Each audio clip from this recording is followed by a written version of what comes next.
Արտաշատ ասել է, թե Արտաշեսի ուրախություն։ Հայոց պատմության մեջ Արտաշատը միակն է, որ այդքան երկար, մոտ 5 դար եղել է Հայաստանի մայրաքաղաքը։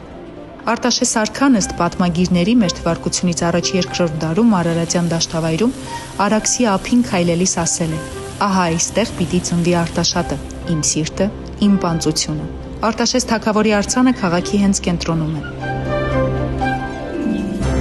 Արտաշատը հիմա համարվում է արդյունաբերական համայնք։ Այստեղ կա 12 գործարան՝ պահածոների, խեցեղենի, գինու, ճենապակու, քարի վերամշակման։ Այստեղ կա նաև 5 միջնակարգ և 1 ավագ դպրոց։ Լսի, դու բավականին ինֆորմացված երիտասարդ ես։ Դու հաստատ կիմանաս, որ Արտաշատում գոյություն ունի փողոց, որը կոչվում է Օգոստոսի 23։ Օգոստոսի 23։ Մենք հենց հիմա այդ փողոցի վրա ենք։ Սա։ Հա։ Բայց ինչի՞ օգոստոսի 23։ Ֆեստիվալի պատվին։ 1990 թվականի օգոստոսի 23-ին,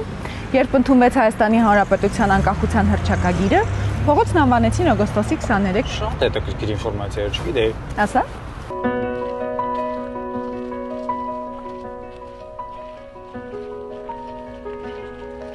Արարատի մարզի վերին Արտաշատ գյուղի հենց կենտրոնում մի շինություն կա,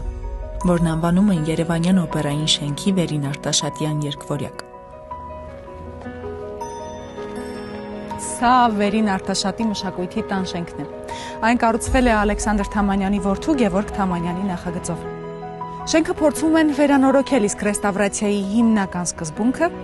գնահատել ու պահպանել հինը։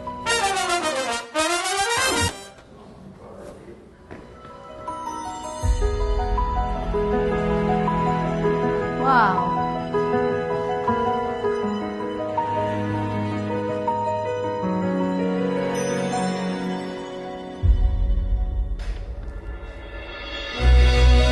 Վերին Արտաշատի մշակույթի տան շենքը կառուցվել է 1957 թվականին վարդագույն տուֆով և ճարտարապետական յուրահատուկ լուծումներով։ Շատ հետաքրքիր էներգիա ունի։ Բեմ բաց շնալուց հետո կարելի է նույնիսկ խոնարհվել։ Նաև դատարանի է նման, հետաքրքիր, կառուցվածք ունի։ Ատենակալների նստարաններն են։ Տարածքին ասում եք կլուբ։ Մշակույթի փոխեց ասում են։ Ակումբ։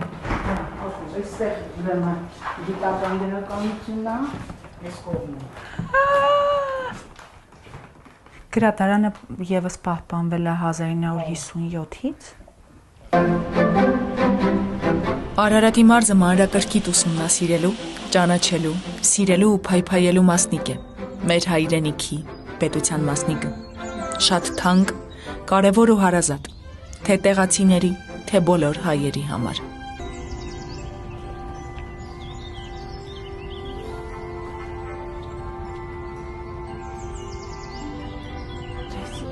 Ըստ առասպելի,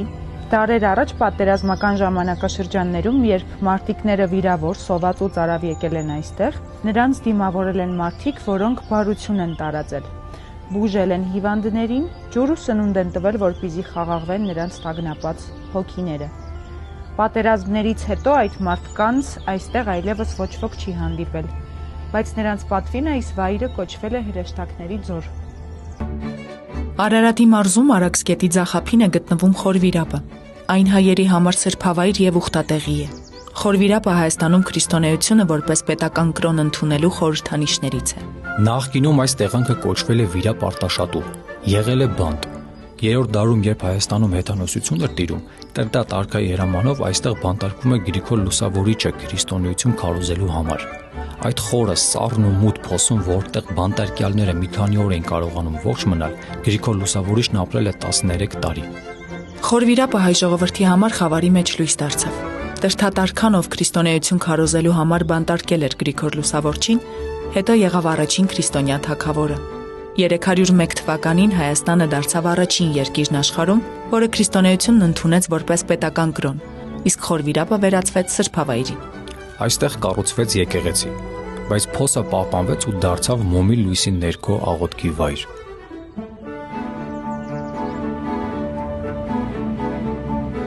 Արտաշատի Ամո Խարազյանի անվան պետական թատրոնը տեղի մշակութային գլխավոր օջախներից է։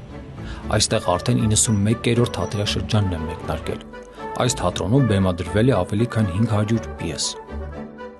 Այս թատրոնի բեմում խաղացել են Վարան Փափազյանը, Հրաչյան Ներսիսյանը, Գուրգեն Ջանիբեկյանը, Դավիթ Մալյանը, Արմեն Խոսնիկյանը եւ ճանաչված ու սիրված այլ արտիստներ։ Սուրբ Հովանես Մկրտիչ եկեղեցին է։ Այն կառուցվել է 2000-ականներին։ Մինչ այդ քաղաքը գործող եկեղեցի չի ունեցել։ Փոխարենը արտաշատցիներն այցելում էին Սուրբ Մանուկ կոչվող սրբավայր, որը հիմա էլ շարունակում է լինել տեղի բնակիչների աղոթատեղին։